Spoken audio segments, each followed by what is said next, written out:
माझी इच्छा आहे की महाराष्ट्रासाठी सगळ्यात चांगल्या लोकांनी एकत्र अडचणीत असणाऱ्या लोकांसाठी विशेष योजना असल्या पाहिजे, यासाठी सगळ्यांना भेटू ना. लाडका भाऊ होणार का? त्यांना विचार याच्यासाठी सगळ्यात चांगल्या लोकांनी, ज्यांना खरंच महाराष्ट्राचं हित जपायचंय अशा लोकांनी एकत्र येणे राज्यासाठी आणि देशासाठी चांगलं करण्यासाठी आणि त्यांच्या आयुष्यात एक चांगला बदल घडवण्यासाठी आम्ही सगळे प्रयत्न करत असतो. आणि बच्चू भाऊनी गेले अनेक वर्ष, राजकीय मतभेद सगळ्यांचेच असतात आणि ते असलेच पाहिजेत एक सशक्त लोकशाहीमध्ये, त्यामुळे ते सातत्याने चांगलं काम करून महाराष्ट्राची सेवा करण्याचा एक अतिशय चांगला आणि उत्तम आणि प्रांजळ प्रयत्न ते करतात, याचा आम्हाला सार्थ अभिमान आहे. पण बच्चू कडू हे विरोधकांचा आवाज चांगला जोरदारपणे मांडू शकतात, ते तुमच्या सोबत जर आले तर हा अधिक बळकट होणार नाही का? आम्ही सगळे महाराष्ट्राची सेवा आणि देशाची सेवा करण्यासाठी आम्ही सगळे कामाला लागलेलो आहोत.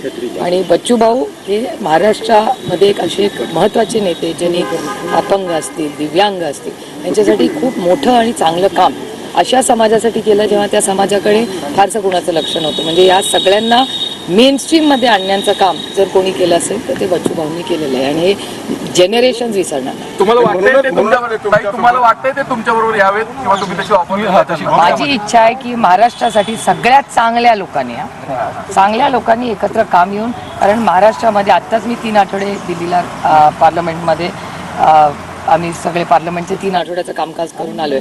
महाराष्ट्राची आणि अनेक राज्यांची आर्थिक परिस्थिती ही अतिशय चिंताजनक आहे. देशामध्ये तुम्ही चित्र बघाल तर ग्लोबल अमेरिकेचं रिसेशन नाही म्हणता येणार, पण स्लोडाऊन व्हायला लागलं आहे. आणि आज भारत हा काही इन्सुलेटेड इकॉनॉमी नाही, आणि भारतात आत्ता जे फिस्कल डेफिसिट आहे ते फिस्कल डेफिसिट या सरकारचं कर्तृत्व नाही. RBIने जे डिव्हिडंड दिलं 2 लाख कोटी रुपयाचं, त्याच्यामुळे आज फिस्कल डेफिसिट 4.9ला येईल असं आत्ता तरी सरकार म्हणतं.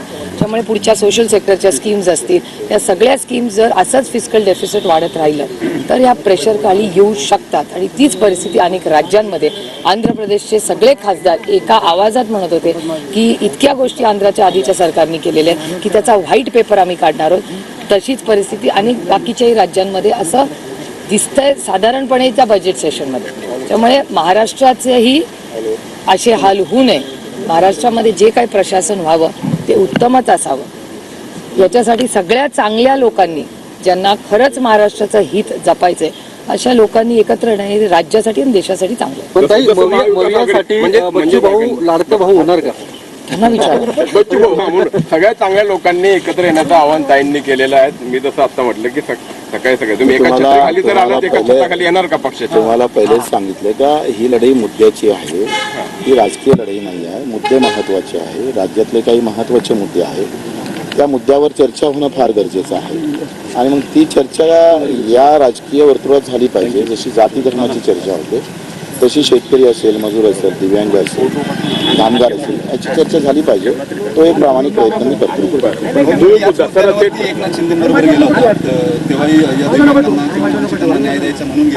तेव्हा दिव्यांग मंत्रालय मिळालं, आता त्या दिव्यांग मंत्रालयाला बजेट आणि त्याच्या चांगल्या योजना निर्माण केल्या पाहिजे, हा एक प्रयत्न आहे. तुम्ही उद्धव ठाकरेंना सुद्धा भेटाल का? म्हणजे हेच मुद्दे घेऊन की काय हरकत आहे? माझं म्हणणं आहे एक त्या पीडित लोकांचं प्रतिनिधित्व म्हणून माझं म्हणणं असं का कष्टकऱ्यांसाठी योजना असली पाहिजे का नाही? श्रमावर आधारित योजना या देशामध्ये नाही. अडचणीत असणाऱ्या लोकांसाठी विशेष योजना असल्या पाहिजे, यासाठी सगळ्यांना भेटू ना. महायुतीच्या सरकारच्या कारभारावरती तुम्ही समाधानी आहात का? प्रश्न समाधानी असमाधानीचा नाही आहे, लक्षात घ्या. आम्ही आता हे सगळे मुद्दे सरकारसमोर ठेवले. विधानसभा निवडणुकीआधी महायुतीला आणखी एक मोठा धक्का बसण्याची शक्यता आहे. शिंदे फडणवीस पवार सरकारला पाठिंबा देणारे अपक्ष आमदार बच्चू कडू हे शरद पवार यांची भेट घेण्यासाठी पुण्यातील मोदी बागेत दाखल झाले आहेत. बच्चू कडू यांची अचानक शरद पवार यांची भेट घेतल्याने ते महाविकास आघाडीत सहभागी होणार का, अशा चर्चा आता सुरू झाल्या आहेत. बच्चू कडू आणि शरद पवार यांच्यात नेमकी काय चर्चा होणार याकडे संपूर्ण राज्याचं लक्ष लागून राहिलेलं आहे. आमदार बच्चू कडू हे प्रहार जनशक्ती पक्षाचे संस्थापक आहेत. ते अमरावतीतील अचलपूर विधानसभा मतदारसंघाचे विद्यमान आमदार देखील आहेत. राज्यात महाविकास आघाडीचे सरकार सत्तेत असताना बच्चू राज्यमंत्री होते. त्यानंतर शिवसेनेतील अभूतपूर्व फुटीनंतर बच्चू कडू यांनी एकनाथ शिंदे यांच्यासोबत जाण्याचा निर्णय घेतला. गुवाहाटीला जाणाऱ्या आमदारांमध्ये बच्चू कडू देखील होते.